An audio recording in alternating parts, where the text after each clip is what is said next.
Subscribe to my channel Ramz. Click on the bell icon to watch the latest videos. வணக்கம் நண்பர்களே, இன்னைக்கு நம்ம என்ன பார்க்க போறோம்னா பிரம்ம முகூர்த்தத்தில் எழுந்தா என்னென்ன நன்மைகள் கிடைக்கும்னு தான். காலையில் எந்திரிக்கிறதே நம்மள நிறைய பேருக்கு கஷ்டமான காரியமாக இருக்கு. ஏன்னு யோசிச்சோம்னா இன்றைய நவீன உலகம் நம்மோட பழக்க வழக்கத்தையே மாத்திருச்சு. சூரியன் உதிக்கிறதுக்கு முன்னாடியே எழுந்து மறைஞ்ச உடனே தூங்குற பழக்கம் நம்மளோட முன்னோர்கள் கிட்ட இருந்தது. ஆனால் இன்னைக்கு டிவியும் மொபைல் ஃபோனும் நாம் தூங்கணும் அப்படின்ற எண்ணத்தையே மாற்றி வெகு நேரம் கண்முழிக்க வைக்குது.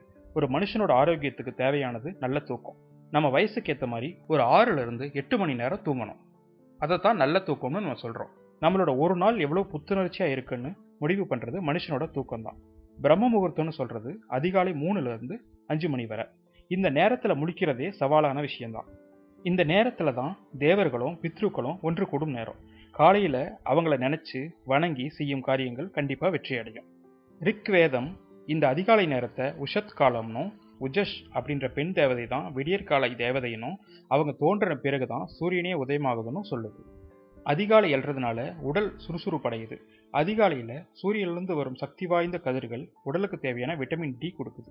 அதிகாலை நேரத்தில் தான் நம்ம மூளை பல மடங்கு சிறப்பாக செயல்படும். பிரம்ம முகூர்த்தத்தில் எழுந்தா பிரம்மாவோட ஆசீர்வாதம் நிச்சயமாக கிடைக்கும். மனுஷனை தவிர எல்லா உயிரினங்களும் இந்த நேரத்தில் எழுந்து தன்னோட வேலையை தொடங்கிடுது. ஆனால் மனுஷன் மட்டும்தான் இன்னும் இதை சரியாக கடைபிடிக்காம தவறான வாழ்க்கையவே வாழ்கிறான். சுபகாரியங்கள் இந்த நேரத்தில் செஞ்சால் நேரம் காலம் தேதி எதுவும் பார்க்க தேவையில்லை. அவ்வளோ சிறப்பான நேரம் இது. அதிகாலையில் ஓசோன் காற்றை சுவாசிச்சா உடலில் நோய் எதிர்ப்பு சக்தி உண்டாகி நம்மளை ஆரோக்கியமாக வச்சுக்கும். இந்த நேரத்தில் ஒருவித கதிர்கள் நீரில் விழுவதால் குளிர்ந்த நீரும் வெதுவெதுப்பாக குளிக்கிறதுக்கு உகந்ததாக மாறுது. இந்த நேரத்தில் நீராடுவது அவ்வளோ சிறப்பு. நம்ம எவ்வளவோ செயல்களை ரொம்ப சுலபமாக செஞ்சிடுறோம். ஆனால் எளிதாக செய்யக்கூடிய அதிகாலையில் எழுறது அப்படின்றது ரொம்ப கடினமாகவே இருக்குது.